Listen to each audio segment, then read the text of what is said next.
벌써 6.15 20주년이 됐네요. 6.15 20년 전에 저도 그 민간 대통령 특별수행원으로 김대중 대통령을 형식은 모시고 간 것이지만 사실은 참 영광스럽게 뽑혀서 평양을 당시 6.15 공동선언 현장을 다녀왔습니다. 그 당시 뭐 제가 느꼈던 소감이나 또 평양 순환공원에 내렸을 때 어떤 그 감격, 물론 저는 그 또 연구자이기 때문에 과연 이렇게 시작되는 평화가 지속될 수 있고 더 얼마나 발전될 수 있을까, 또 그러려면 얼마나 많은 노력이 필요할까, 이런 생각 때문에 한편으로 조금은 걱정스러운 마음도 같이 있었지만 감격이 굉장히 컸었습니다.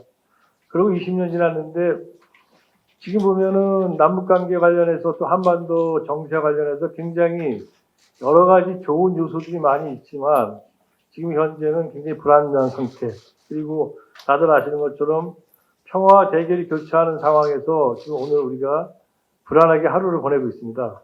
더욱이 어떻게 보면은 이 영구 평화 시대 열자, 이제 한반도에서 대결 시대를 끝내고 이제는 항구적인 평화 시대를 열자고 실질적으로 합의했던, 그리고 6.15 공동선언에 정말 그 문항 자체를 보면 창조적 계승이라고 할 수 있는 4.27 판문점 선언이 또 있었지 않습니까? 그리고 4.27 판문점 선언이 바로 한반도에서 전쟁을, 이제 더 이상 전쟁은 없다라고 선언하면서 사실상의 종전선언 같은 걸 한 거잖아요. 그리고 이제 한반도에서 적대와 긴장을 만들어내는 모든 근원적인 그러한 그 시설이나 근원적인 그러한 그 태세들을 다 철폐하는 그런 합의를 봤던 그런 4.27 판문점 선언이 지금 흔들리고 있어서 정말 굉장히 좀 가슴 아프고 그렇습니다. 그러다 보니까 이 앞에 서 있으면서도 한편으로는 그 감회와 함께 자괴감이 있고요. 그리고 뭔가 이제는 다시 한번 우리가 일어나서 뭔가 이 한반도 평화를 위해서 좀 더 힘을 써야 되지 않을까, 이런 생각이 듭니다. 최근에 전단지 살포 문제가 이슈가 되고 있고 다들 궁금해하실 것 같습니다. 뭐 제가 거기에 대해서 답을 내릴 수 있는 건 아니지만 오늘 한반도 평화 타개의 길과 관련해서 사실은 이 부분부터 어떻게 해결하고 넘어가야 되는데, 우리 사회에서 이 문제에 대해서 여러 가지들 얘기하시고 왜 그래 북한이 갑자기, 그 다음에 왜 뜬금없이 저래 라고 생각하는 분들도 많이 있습니다. 그렇지만 그런 점에서 또 북한의 의도를 갖다 굉장히 다양하게도 말씀하세요. 뭐 전단지 저거는 사실은 빌미에 불과하고 뭐 다른 것들, 뭐 이거 예컨대 뭐 내부적인 뭐 경제적인 어려움 또는 뭐 기타 여러 가지 다른 요소들 때문에 저러는 거다, 이렇게 얘기하는 분들도 많이 있고 그런데요. 이건 어디까지나 제 해석입니다만은 제가 볼 때는 있는 그대로 정확하게 받아들이면 될 것 같아요. 다시 말하면 전단지라는 것 자체가 4.27 판문점 선언, 여러분 다 그 내용을 뭐 다 하나하나 외우시지 못하지만 4.27 판문점 선언에서 한반도에서의 그 더 이상의 전쟁은 없다고 전쟁 종식 선언을 하면서, 그리고 그러기 위한 여러 가지 충돌의 원인이 되는 것들을 해결하자고 합의하면서 4.27 판문점 선언에 나온 그 첫 번째 합의 내용, 이게 뭡니까? 2018년 5월 1일부터 학성기 중단시키는 거, 그 다음에 휴전선 일대에서의 이 전단 살포를 금지하는 것을 우리 문재인 대통령하고 김정은 국무위원장이 합의를 봤습니다. 이 합의 내용은 사실은 어떻게 본다면은 엄청 중요한 거죠. 이 합의에 기초해가지고 9월 달에 9.19 그 평양 정상선언이 나왔고, 그 9.19 평양 정상선언 시에 아시는 것처럼 판문점 선언 이행을 위한 남북 군사합의서가 나왔잖아요. 그 군사합의서가 바로 여기에 기초해서 나왔고요. 이 군사합의서에는 어떻게 되어 있습니까? 아예 서로 충돌을 원천적으로 방지하기 위해서 그 휴전선 인근에는 군사훈련도 못하고 쌍방의 비행기조차, 항공기조차도 접근 못하게 만든 겁니다. 왜? 물리적 충돌을 안 일으키지 않게 하기 위해서. 바로 그러한 일련의 한반도에서 항구적인 이른바 충돌 방지 조치의 첫 번째 지금 초석이 됐던 것이 바로 전단 살포 중지입니다. 양 정상이 한반도에서 아예 이제 갈등을 끝내겠다고 합의한 내용 속에 이게 딱 들어가 있었던 거죠. 그러다 보니까 굉장히 북한은 중시적이었고, 또 한편으로 이 남쪽에서 북으로 넘어가는 전단이 아시는 것처럼 뭐 우리 정부가 보낼 일이 없지 않습니까?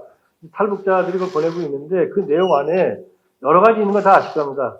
그야말로 굉장히 이제 그 비판하고 그다음에 뭐 저쪽에서 볼 때는 참을 수 없을 만큼의 이제 어떤 그 여러 가지 어떻게 본다면 좀 선정적인 이런 그 내용까지 담아가지고 보내고 이랬던 것이 과거의 역사였고 또 지금까지 이렇게 왔습니다. 그러다 보니까 북한이 우리에게 전단 살포를 갖다 왜 막지 못하냐고 우리한테 이거에 대해서 공식 비공식적으로 이 문제를 항의해온 것이 하루 이틀이 아니죠. 그리고 그것도 지금도 마찬가지입니다. 쭉 그래 왔고 우리 정부도 그걸 알기 때문에 이걸 막으려고 나름대로 애를 썼지만 좀 더 강한 결기를 가지고 확실하게 막았어야 되는데 왜 한반도에서 전쟁과 평화를 가름하는 이 교차점에서 이 전환점에서 바로 그 밑바닥이 초석이 된 거 아닙니까? 근데 이걸 못 해가지고 여기까지 이렇게 어렵게 왔다고 볼 수 있겠습니다. 그래서 전단 살포 금지 문제는 지금 북한이 왜 저래라고 말할 수 있는 게 못 됩니다. 지금 사실은. 왜냐하면 남북의 합의이며 우리가 합의를 지키기 위해서 뭔가 노력했어요. 이거 갖고 안 되죠. 상대방 땅에 떨어지고 더욱이 이런 일이 발생했을 때는 상대는 문제를 제기하는 것이 우리도 그걸 제기할 거라는 걸 예측해 왔고 특히 남북 관계가 나빠지면서 상당히 이 부분이 조심스럽다는 것도 알고 있었습니다. 그럼에도 불구하고 이것을 막지 못한 것은 첫 번째로 정부가 잘못한 것이죠. 그러나 정부 잘못은 이제라도 이거 갖다가 고쳐가지고 더 분명하게 어떤 실천 능력을 가지고 이걸 해야 된다고 생각이 들고요. 그런 점에서 자 4.27 판문점 선언에서 제가 지금 이 부분이 중대하다고 말씀을 드렸는데 그러면은 만약에 이걸 갖다가 막지 않고 그냥 놔둔다면 어떤 일이 발생할 것인가? 그럼 뭐 북한이 저러니까 아이고 관계없어요. 그러면 북한은 그래 그럼 4.27 판문점 선언 이용 안 하겠다는 거고 다 끝났어. 그럼 우리 그럼 필요 없어. 이렇게 되면은 남북 관계는 다시 과거로 돌아가는 겁니다. 대결로 돌아가고 아마 그러면 상당히 많은 이제 어려움이 우리에게 초래될 거라고 생각이 되는데요. 그런 점에서 지금 이 부분을 막아야 된다. 사실은 2014년 여러분 기억나시지 않습니까? 대북전단이 그 연천입니까? 거기서 기구로 통해 날아가는 거. 그 당시 어땠습니까? 북한군이 거기다 대고 총격을 가했잖아요, 실제로. 이런 역사적 경험 속에서 우리가 있고요.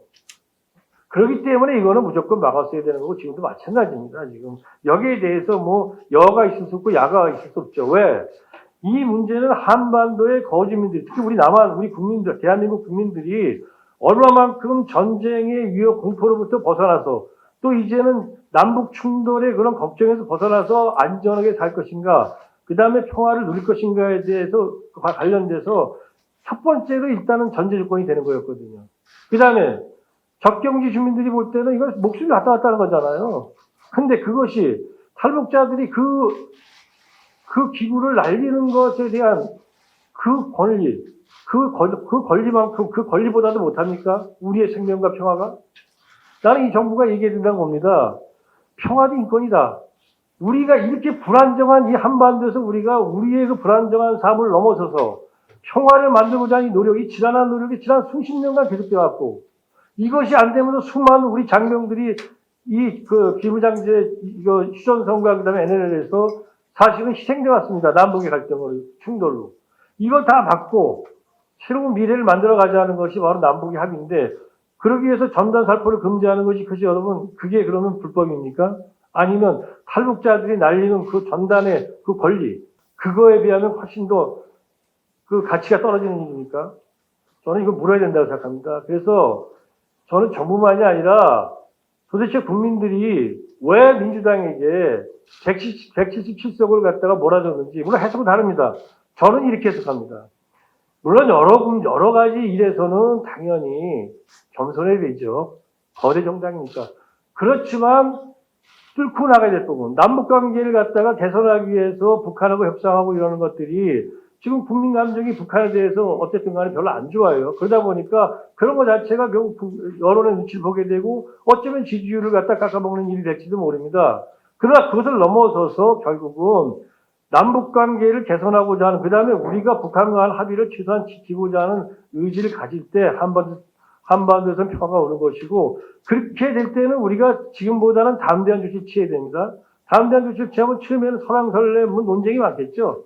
지지율 떨어질지 모릅니다. 그렇지만 그래서 남북 관계가 다시 안정적 궤도로 가야지 평화는 오는 것이며, 또 우리가 미래에 남북의 공동 번영의 시대를 만드는 것이다.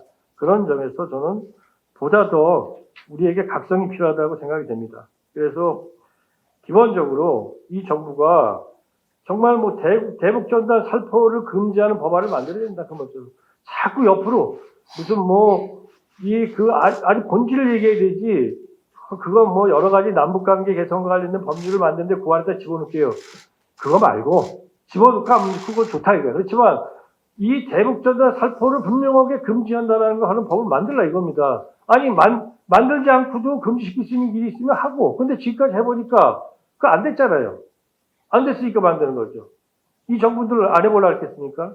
그래서 이런 어떻게 보면은 좀 더 담대한 결단이 필요하다는 생각을 합니다. 북한 얘기를 하면 그럽니다. 북한과 관련해서는. 북한은, 저도 북한하고 4년 동안 그 협상을 해보았는데요. 북한은 정말 우리가 미국이 우리의 우방이지만 세계 최강이니까 협상하기가 더 어려운 상태입니다. 그런데 정말 미국보다도 더 협상이 까다로운, 정말 까다로운 대상이에요, 협상. 그 다음에 우리 흔히 그래요. 북한은 협상에서 합의해서 잘 안 지키려고 합니다. 잘 빠져나가려고 합니다. 그렇게 까칠하고 까다로운 협상 상대인 북한으로 하여금 그 합의를 지키게 하려면 어떻게 됩니까?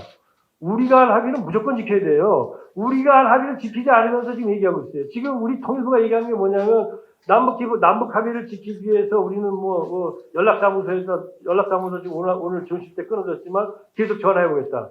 그렇게 연락사무소에다 전화하면서 남북 합의를 잘 지키는 사람들이 왜 도대체 이 대북전단 살포 금지라는 거는 왜 안 지켜요, 합의를? 이겁니다. 그래서 이렇게 까칠하고 그다음에 협상하고 여러 상대를 대할 때는 두 가지 다 합의를 정확히 이행하고 우리가 그다음에 일관된 메시지를 전달해야만 거기서부터 우리가 뭔가 새로운 성과 미래를 거둘 수, 미래의 어떤 그 전진을 갖다가 할 수 있는 발판을 마련할 수 있다.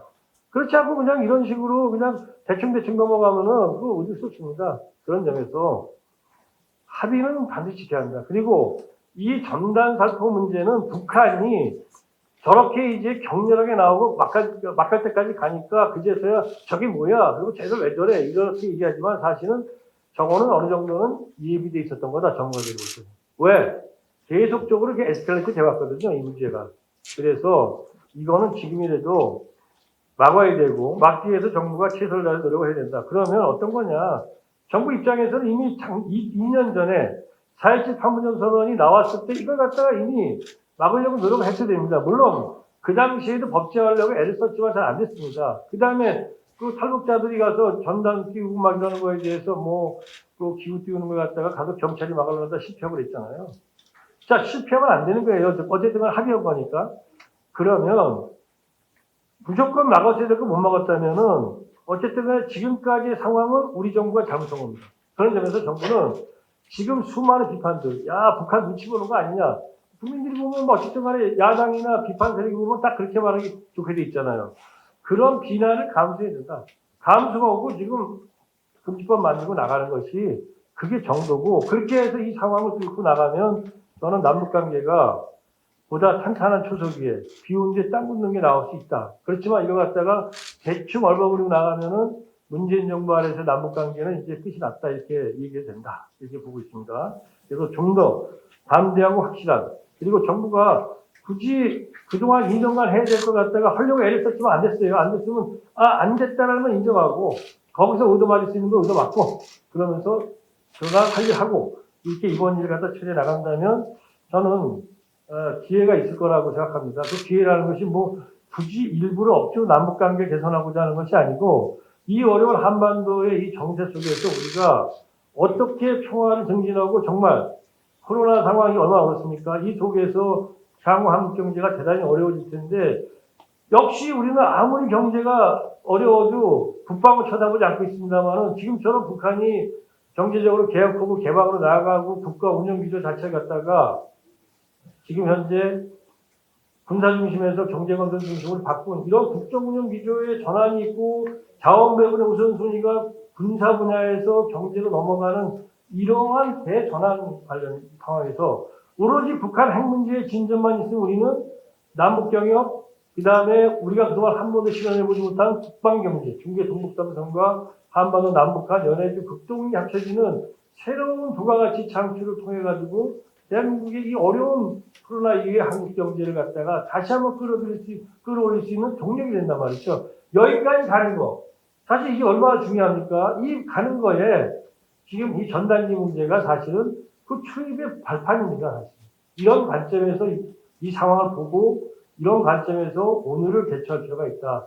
요거 하나가 아니다라는 거죠. 오늘의 요걸 갖다 북한이 저러니까 어쩔까가 아니고 이걸 넘어서서 우리가 만들어가야 한반도의 미래가 어떤 거다. 라는 생각 속에서 오늘을 돌파해야 된다.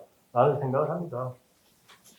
그래서 과연 그러면은 6.15 20주년을 돌아보면서 지금 이 시점에서 그러면 어떤 자세가 필요할까? 6.15가 우리한테 말해주고 있는 것, 교훈을 주는 게 뭘까? 물론 여러분들이 여러 가지 말씀을 하실 수 있을 것 같습니다.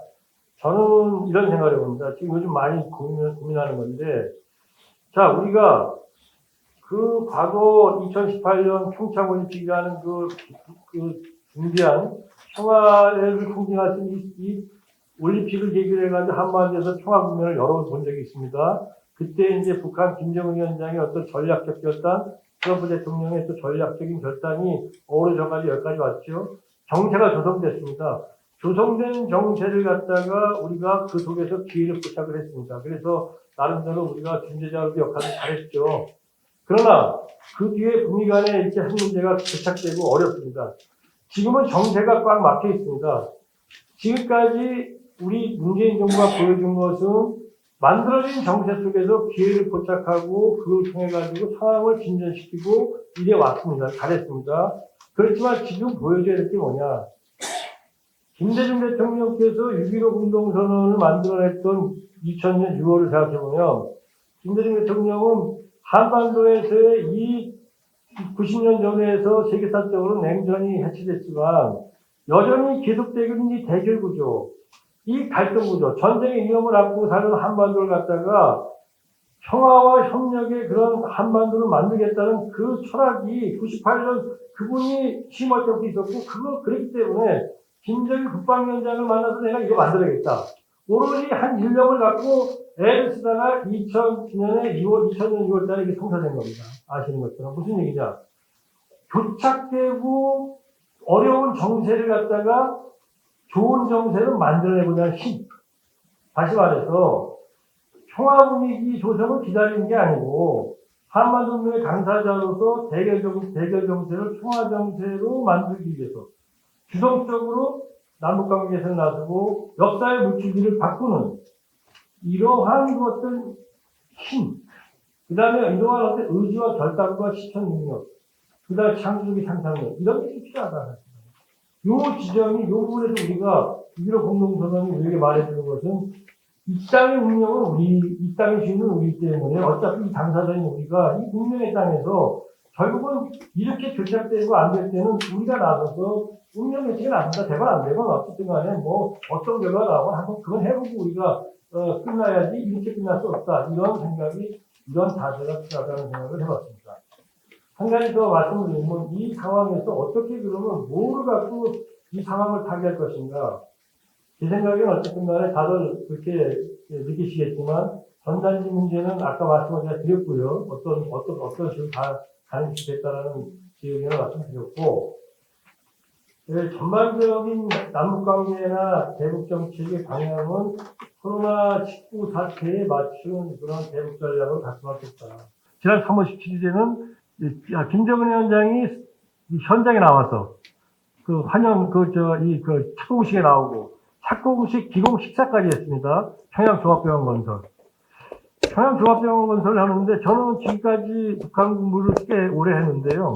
북한의 지도자가 어디 기공식 가서 연설한 거를 지난 수십 년간 한 번도 못 봤어요. 근데 지금 보고 내가 과문해서 그런가 이런 생각이 드는데 그만큼 중요하게 생각하는 거죠. 그 얘기는 북한이 지금 국정 운영의 최우선순위를 방역으로 뒀고 그 다음에 국가 건설의 최우선순위를 그동안에 인민경제 향상을 뒀는데 인민경제 향상보다 더 중요한 게 지금은 저들의 논리죠. 인민의 생명과 안전을 보호하는 거다. 그래서 건강을 돌리면서 평양종합병원을 건설하고 있습니다. 물론 뭐 여러 가지 이유가 있겠죠. 지금 뭐 원산갈마라든가 또는 그 양덕 온천 거의 다 됐고요. 뭐 삼지연도 지금 이제 거의 완공 단계에 있지만 이런데 대규모 관광 리조트 건설이 추진되고 있는데 이 마무리 단계에서 노동력을 저쪽으로 평양 종합병원 건설로 돌리고 자원을 그쪽으로 돌리는 이유는 뭐 그것이 중요하기 때문에 그렇겠지만 그 사업이 또 한편으로는 뭐 이 코로나 상황에서 사실은 그런 대규모 관광 리조트를 완성시켜도 당분간은 또 들어오기 어렵잖아요. 그러다 보니까 외국 관광객이 들어오기 어려우니까 자원의 적절한 그 배분 순위의 조정, 뭐 이런 측면도 있을 겁니다. 그렇지만 분명한 것은 2020년 북한이 추구하는 것은 기본 북한 내부에서도 의료보건 방역 쪽이 가장 키우는 사업이 있다. 그렇다면 우리도 거기에 맞춰서 북한과 협력을 하겠다고 할 필요가 있다. 이 경우에 너무 추상적으로 하지 말고 저라면 우리가 올해도 1조 2천억의 남북협력기금을 갖고 있지 않습니까? 그러니까 이 기금 그동안에 계속 매년 어떻게 했어요? 거의 대부분 이 금액에 그야말로 정말 절대 금액이 불용 처리되어 왔잖아요. 그러니까 이번에는 이 중에서 지금 평양종합병원 건설 우리 그러면 인도지적 의료 협력하겠다. 그래서 거기에 들어가는 의료기기라든가 또는 의약품 같은 거 우리가 북한 좋다. 우리가 협력하겠다. 동포회적 관점에서.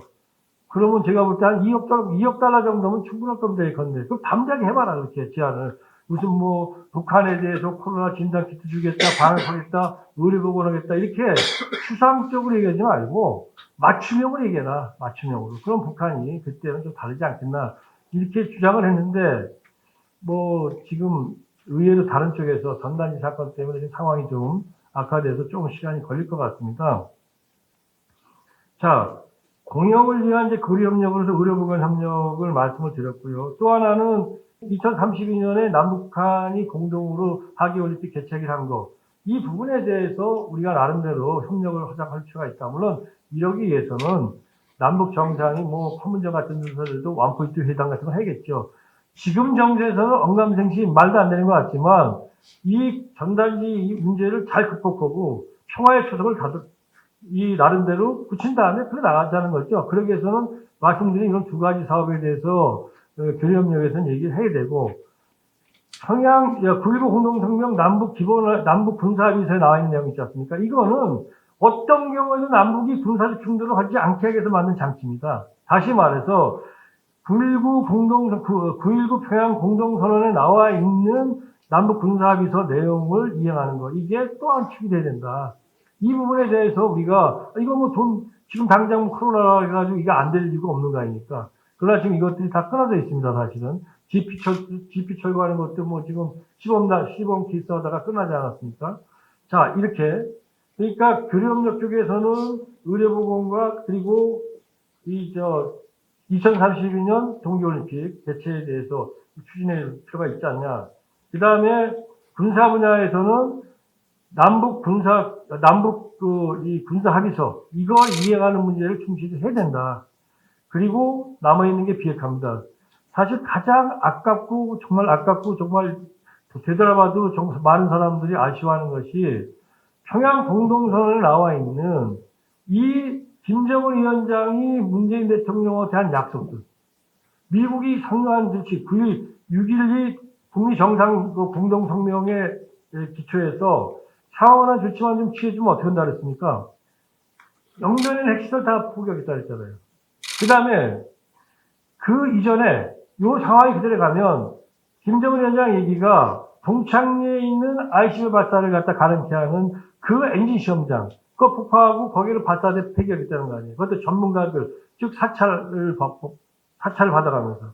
그러면, 자, 지금 북한이 제가 볼 때 핵실험하기는 어려울 거라고 봅니다, 앞으로. 어떤 분들은, 이거 뭐 풍계리 갔다가 뭐 일부 사실 폭파했다 했지만 일부 남은 거 아니야? 이렇게 말씀하실지 모르겠는데, 제가 제 판단입니다. 그러니까 이건 뭐 어디까지나 학자가 북한을 들여다보면서 느끼는 판단이라 정밀한 정보 판단에서 틀릴지도 모르겠습니다만은 풍계리에서 지금 북쪽으로 그 다음에 또 남쪽으로 한 50km 정도 안팎에 지금 북한에서는 북한 역사에서 가장 큰 지금 수력발전소를 만들고 있습니다. 남쪽으로는 양강도 해산 바로 옆에 삼수, 옛날에 삼수갑산이라고 들어보셨죠? 그 삼수에 엄청난 지금 댐을 갖다 만들어서 압록강으로 흘러가는 그 물을 갖다 막았습니다. 그래서 이걸 갖다가 거꾸로 유역변경식을 해가지고 150km 정도 갖다 끌고 나가가지고 동해안으로 그래가지고 지금 밑을 떨어뜨려가지고 이제 낙차를 크게 해가지고 유역변경식 발전을 하는데 이게